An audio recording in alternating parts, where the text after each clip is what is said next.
kali ini kita akan membahas tentang tugas pada praktikum 11 ya, topiknya GDBC. Jadi di situ tugasnya cukup sederhana sebenarnya ya. Jadi setelah mencoba membuat koneksi ke tabel customer ya, baik itu menggunakan MySQL database DBMS-nya ataupun menggunakan H2 ya, Anda diminta untuk membuat sebuah aplikasi sederhana ya yang dapat menampilkan semua isi dari data tabel customer ya. Dan di sini saya perluas karena jadi bisa memperlihatkan ya, jadi bisa memperlihatkan isi dari tabel customer menggunakan sebuah jendela GUI sederhana. Nah, untuk dapat mengerjakan tugas tersebut ya, saya di sini membuat kelas diagramnya terlebih dahulu. Desain kelas diagram ini menggunakan desain pattern MVC, Modeler, Viewer, Controller. Ya, jadi viewer ini untuk menangani masalah GUI-nya. Modelernya ini adalah kelasnya sendiri, dan controller ini adalah bagaimana modeler dan viewer saling berkomunikasi. Oke, perhatikan di sini ada kelas customer ya. Ini kelas customer ini adalah modelnya ya. Modelnya untuk semua atributnya persis sama dengan jumlah kolom yang ada pada tabel customer. Jadi kalau di topik Hibernate ini disebut dengan POJO, Plain Old Java Object. Nah, setelah itu ada customer dan ada customer view. Jadi di customer view ini diinstansiasi semua komponen dan juga JFrame ya, saya pakai JFrame untuk menampilkan nanti isi dari tabel customer ya. Di customer view ini ada ConnDB, connection to DB ya.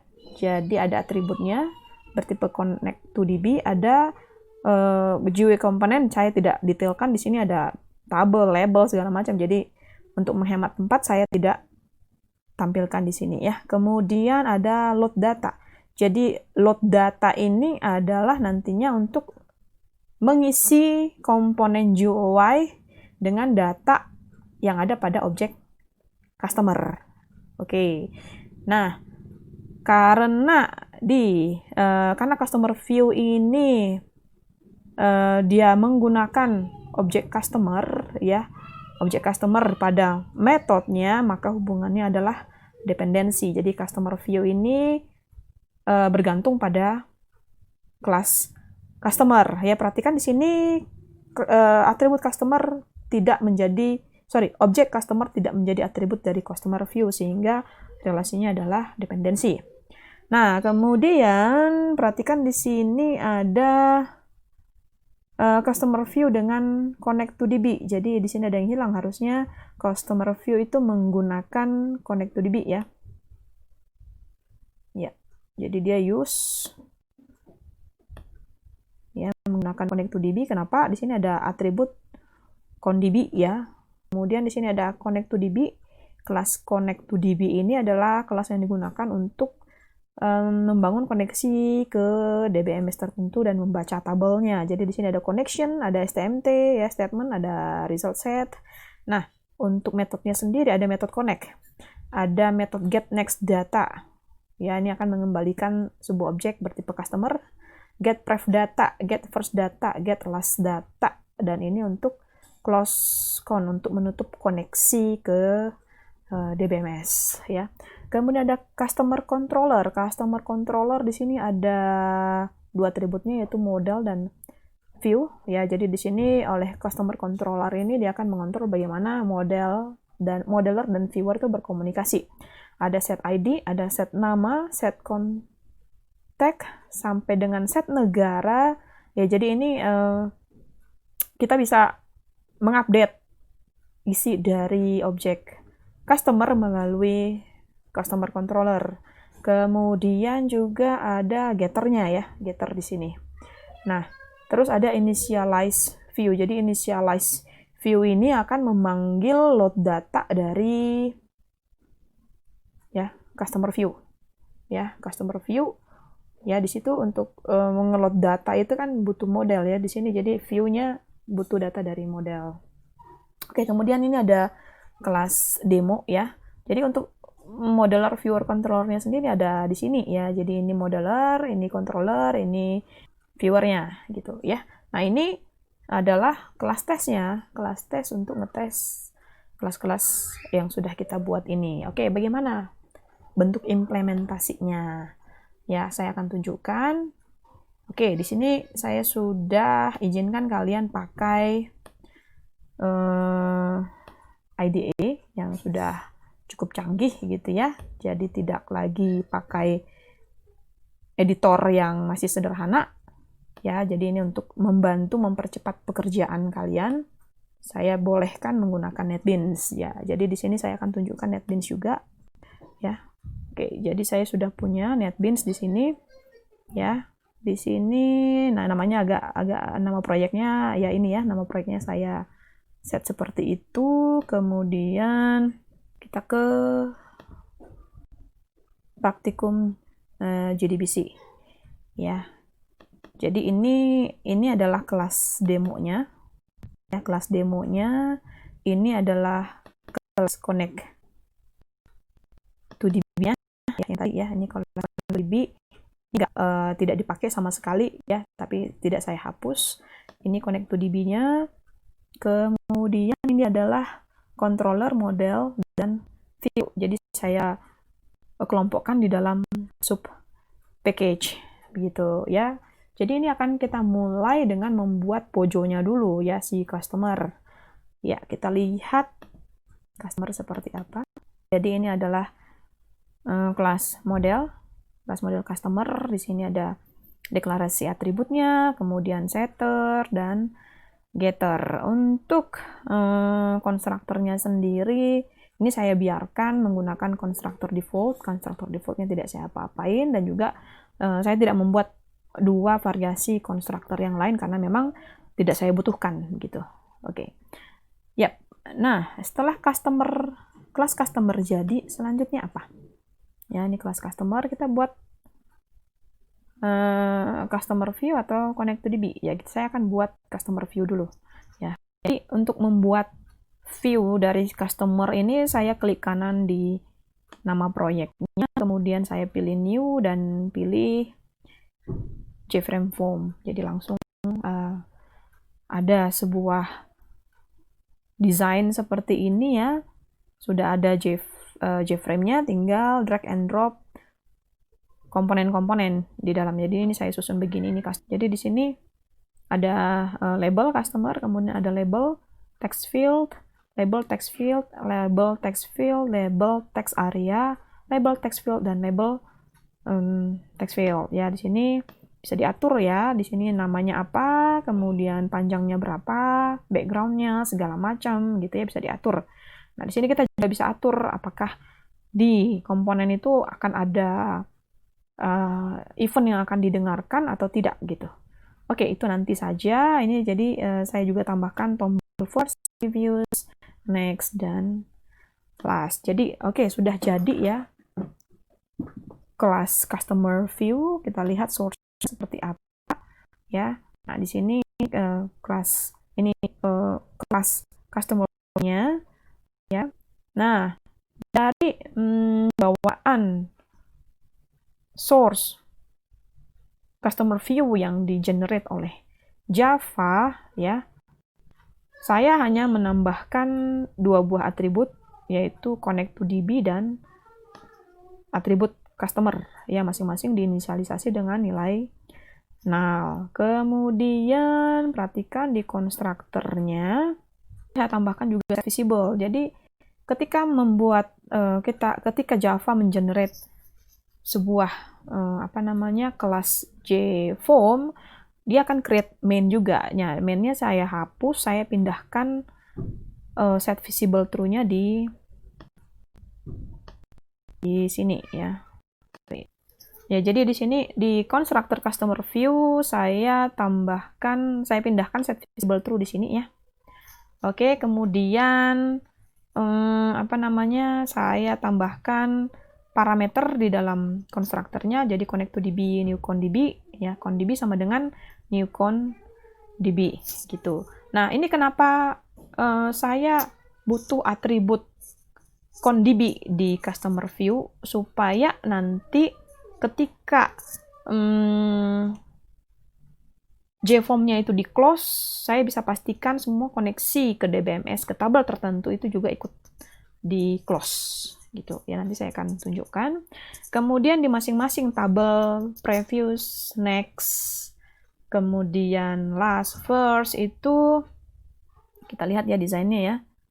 Saya tambahkan event handling ya. Contohnya di prev ya.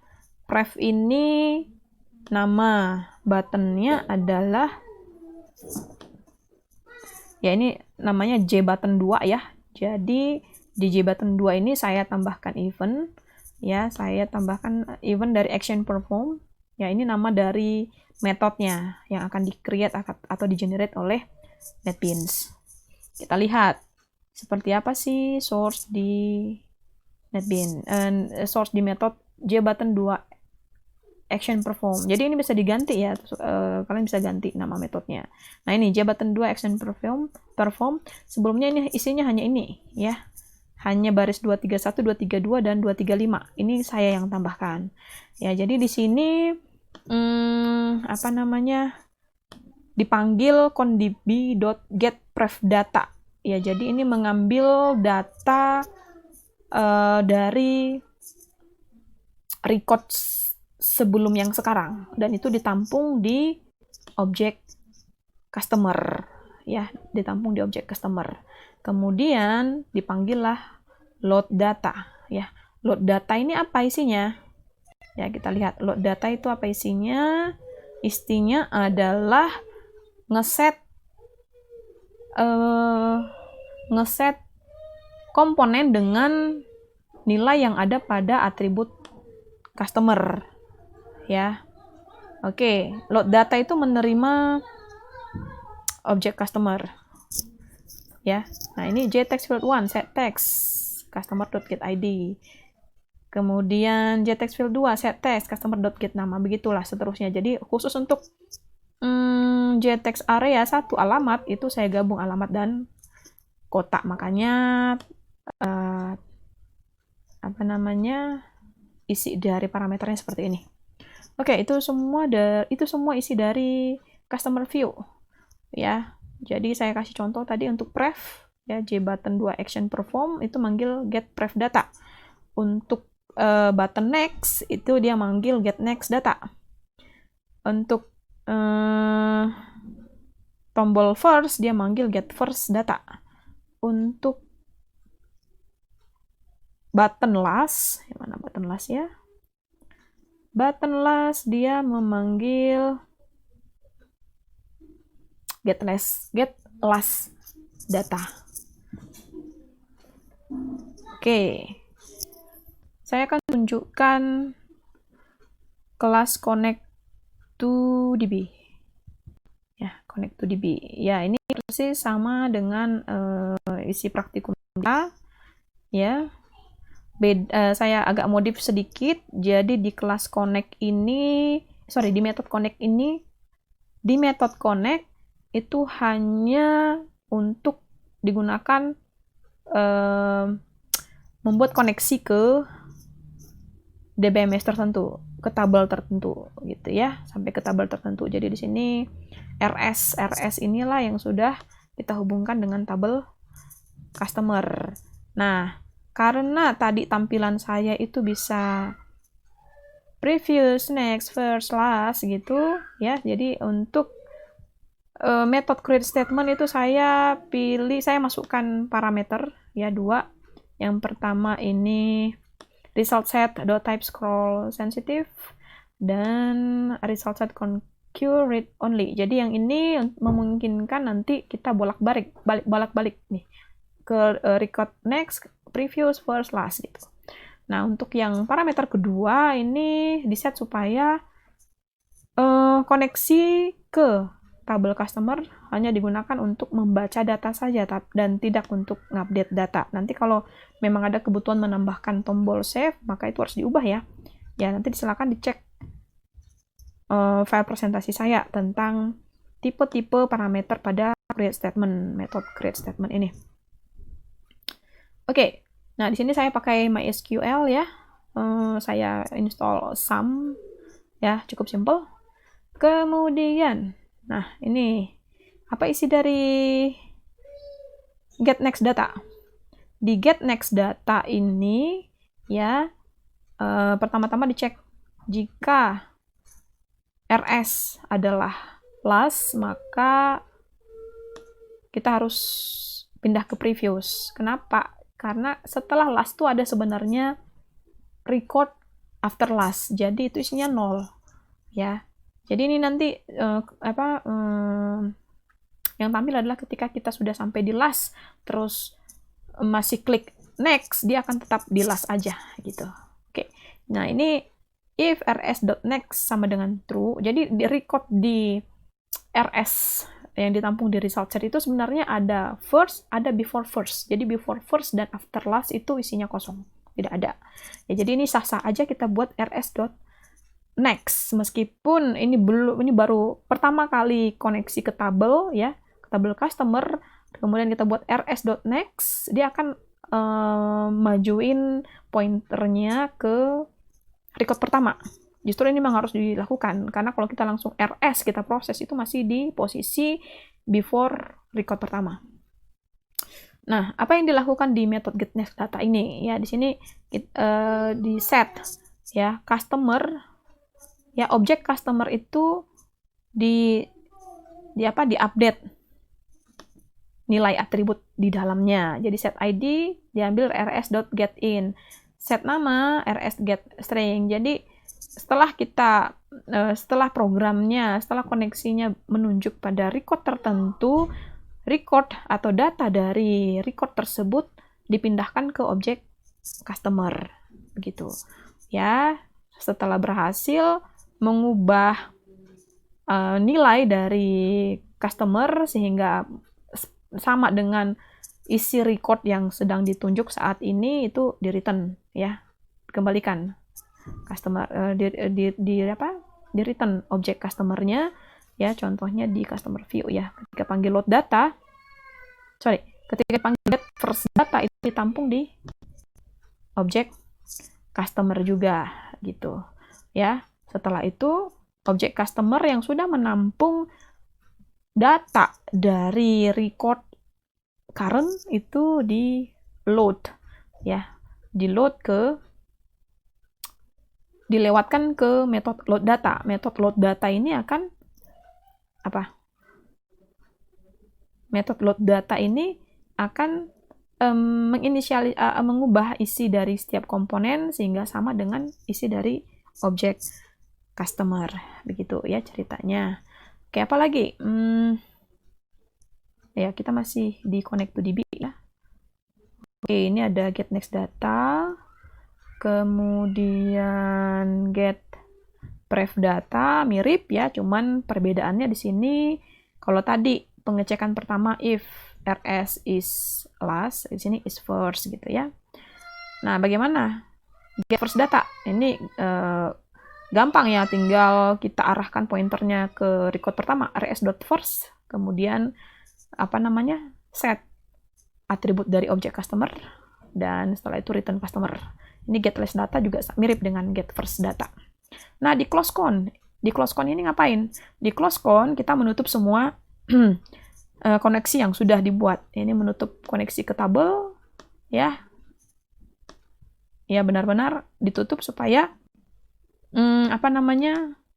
aplikasi kita nanti menutup dengan sempurna tanpa menyisakan koneksi-koneksi yang tidak perlu, yang menyebabkan kita tidak bisa mengakses tabel yang ada di DBMS kita gitu ya. Oke. Ini connect to DB sudah. Selanjutnya apa? Ya, customer juga sudah. Customer view juga sudah. Kita lihat kelas diagram. Ya, customer view sudah, connect to DB sudah. Kita ke customer controller sekarang. Nah, di customer controller, ya saya ke package controller. Nah, di sini ada dua buah atribut, yaitu model dan view. Kemudian di salah satu konstruktor dengan parameter, ini atribut model dan view itu diinisialisasi, ya. Setelah itu ada setter, ya perhatikan di sini setternya itu dia hanya manggil model.setID, yang model apa tadi, customer gitu ya. Dan seterusnya getter juga seperti itu.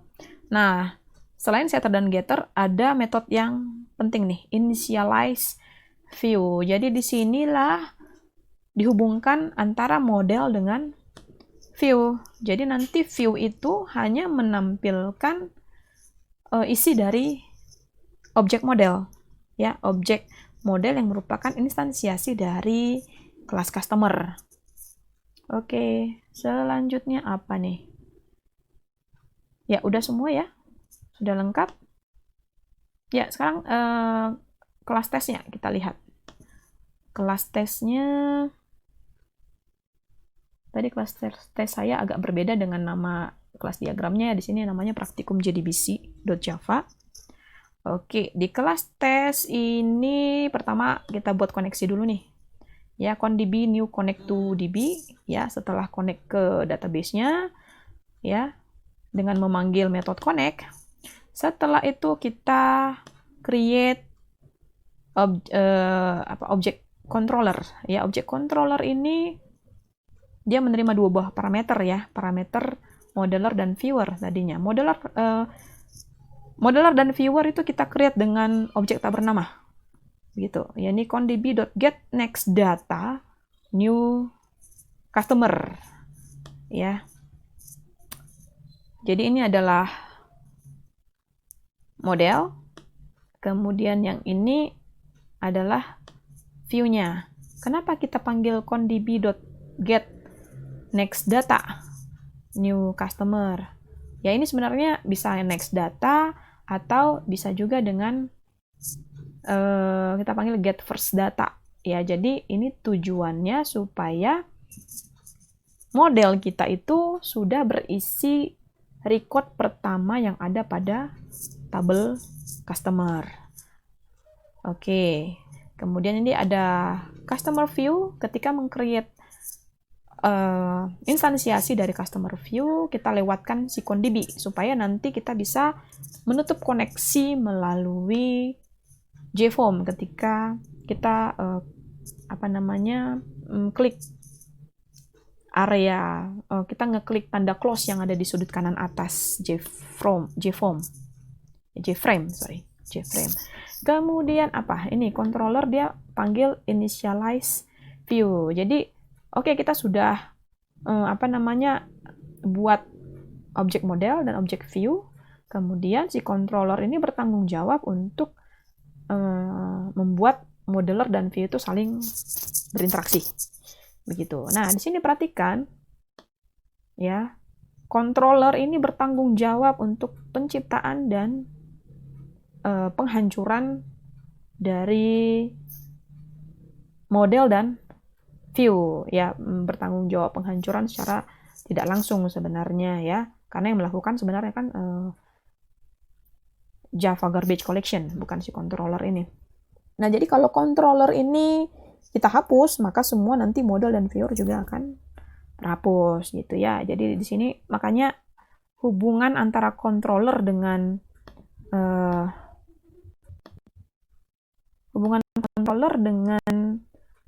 customer dan customer view adalah, ya, ini hubungannya adalah customer controller di sini komposisi, ya, komposisi. Dan harusnya dengan customer view juga ini harusnya komposisi, bukan use, ya. Jadi di sini saya hapus yes to all, ini saya hapus. Oke, kita pilih komposisi. Oke, sudah. Ya, sudah selesai. Kita lihat hasilnya seperti apa. Kita run ini set. Oke. Set main project dulu ya ke sini. Oke, set main project, kemudian kita lihat, kita jalankan.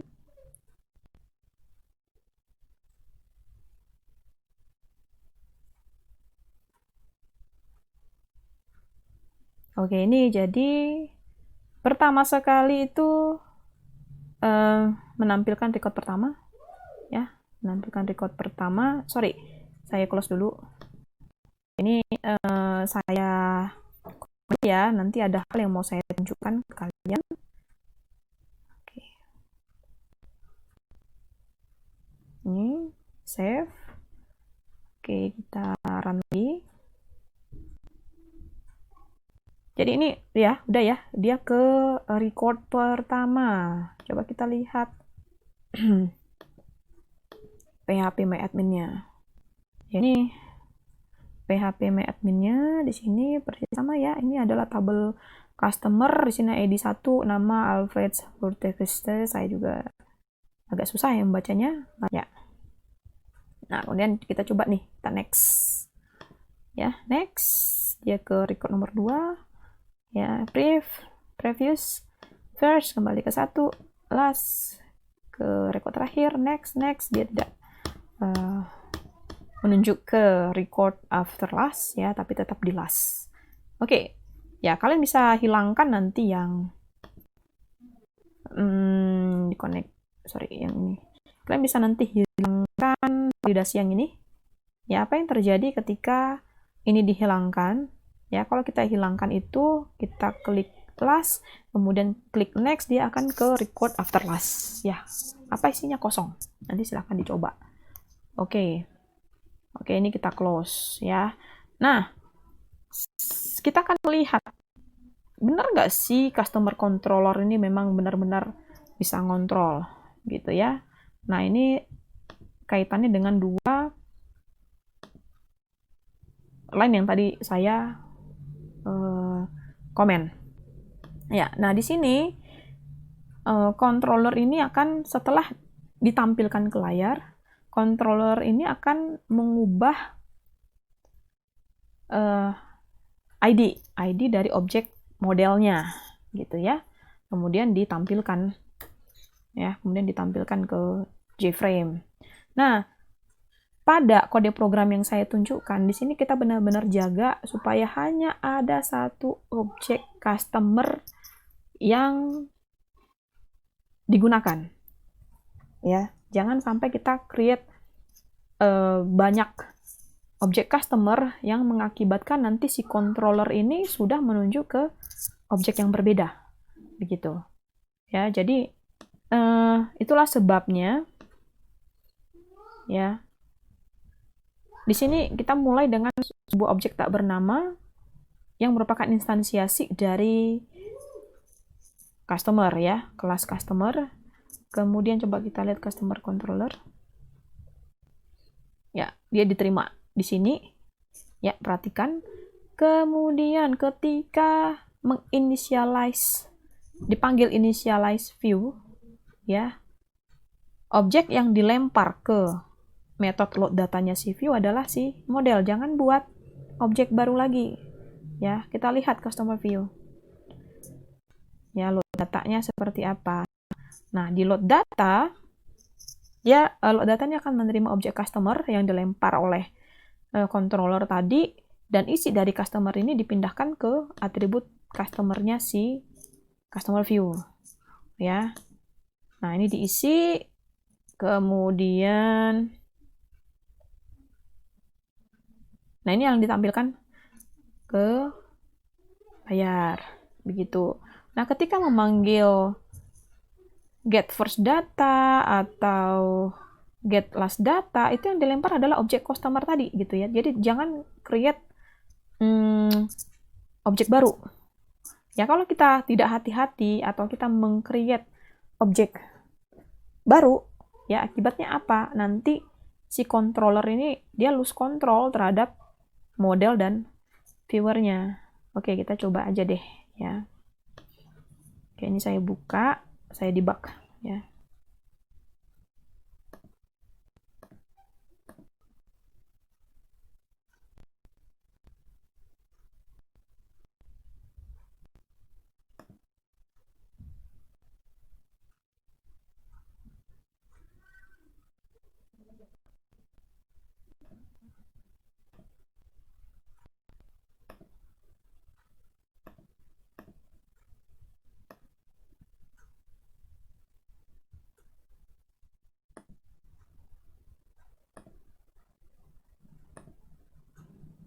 Ya, perhatikan ya di sini record nomor 3 yang diganti nilai ID-nya oleh si controller.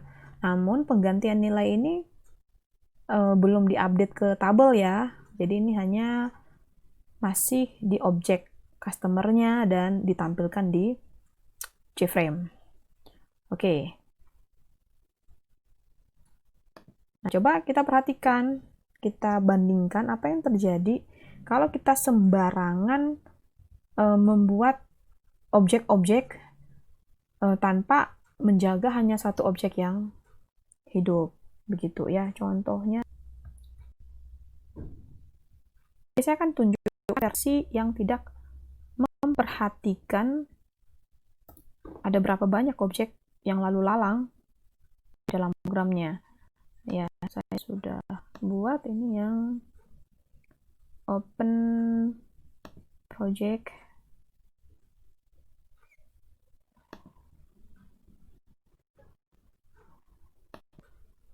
Ya, ini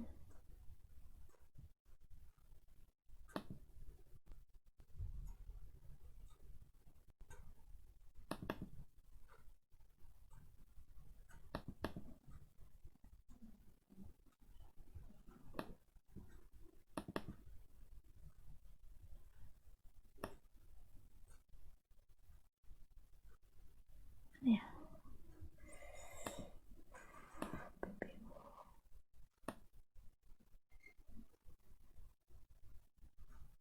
Nih. Saya nyimpannya di kode program, sorry.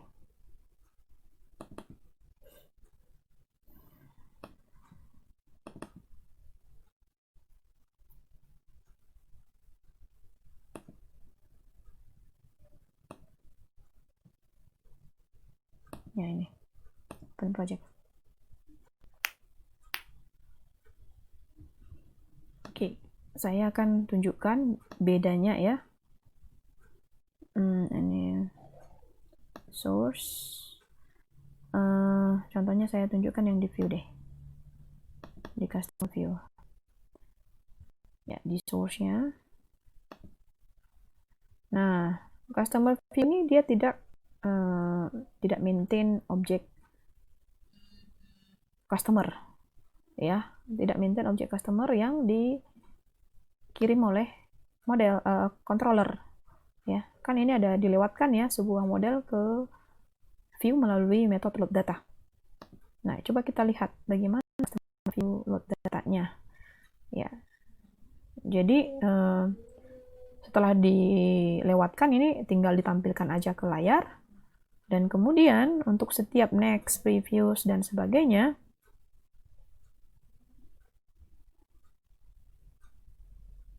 dia cuma panggil get first data, ini langsung create objek baru. Ya, dia create objek baru. Oke, kita lihat. Coba kita jalankan apa yang terjadi. Apakah benar controller bisa mengontrol model dan viewernya dengan baik. Kita set main projectnya dulu ke praktikum JDBC. Oke. Saya ambil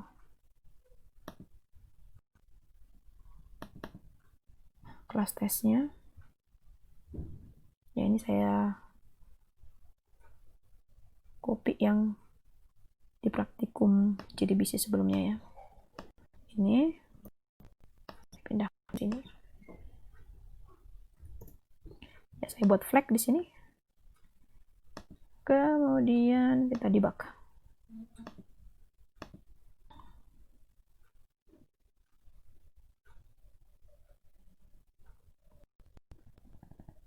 Oke, ini tampil ya record pertama, kemudian saya next, misalnya di record ketiga lagi nih. Terus ini di debugnya dilanjutkan. Kita lihat apa yang terjadi.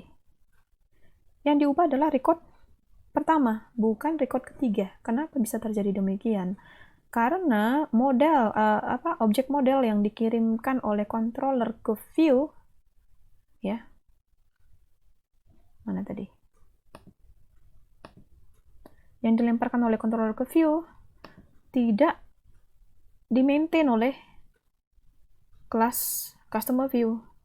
Ini hanya dimanfaatkan untuk mengambil data saja. Begitu. Jadi di customer view ini selalu create objek baru. Jadi di dalam program itu ada banyak objek yang warawiri gitu ya. Jadi yang objek yang warawiri di customer controller itu sama sekali tidak dipakai, justru di customer view itu sudah pakai objek yang lain. Oke, itu saja yang mau saya sampaikan terkait tugas pada praktikum 11 yang lalu. Mudah-mudahan dapat menambah khazanah ilmu Anda. Terima kasih.